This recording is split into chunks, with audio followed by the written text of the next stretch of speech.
Showbiz की दुनिया से हम टीवी के बैनर तले पेश किए जाने वाला ड्रामा जुड़वा हाल ही में अपने एहतमाम को पहुंचा।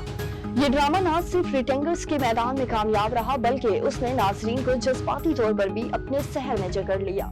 हर हफ्ते नाजरीन इसके नए मोड़, किरदारों की कश्मकश और जज्बाती मनासब के मुंतजिर रहते थे और यही इसकी असल कामयाबी थी। जुड़वा की कहानी दो बहनों सारा और जारा के गिर्द घूमती थी जो बचपन में एक दूसरे से जुदा हो गई थी। बज़ाहिर एक जैसे चेहरे रखने वाली इन जुड़वा बहनों की जिंदगियां, माहौल, परवरिश और शख्सियात एक दूसरे से यकसर मुख्तलिफ थी।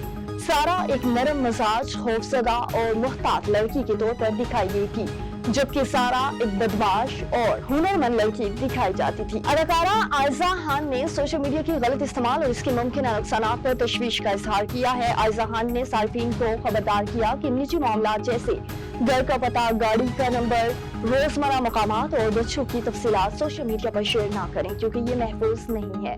उन्होंने लिखा कि वक्त बदल चुका है, अब नाजरीन वो नहीं जिन्हें आपने खुद चुना हो बल्कि दुनिया भर के लोग आपकी पोस्टें देख सकते हैं। अदाकारा ने अपने मदाहों से वादा लिया कि वो आइंदा एहतियात बरतेंगे और दुआ की कि अल्लाह हमें अपने हिफ्ज़ व अमान में रखे और नेक सोहबत अता फरमाए। और मारूफ अदाकारा किंजा हाशमी ने कहा है कि वो इन दिनों के टीवी ड्रामों में मसरूफ हैं और मदाहों को जल्द खुशगवार सरप्राइज देंगी।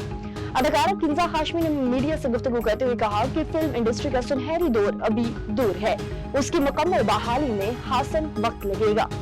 किंजा का कहना था कि शोबिस इंडस्ट्री को पहुंचने वाला नुकसान बहुत गहरा है जिसका अजाला फौरी तौर पर मुमकिन नहीं हो सकता। कई प्रोड्यूसर्स दिवालिया हो चुके हैं जबकि बहुत से फनकार खामोशी से सफेद पोशी की जिंदगी गुजार रहे हैं।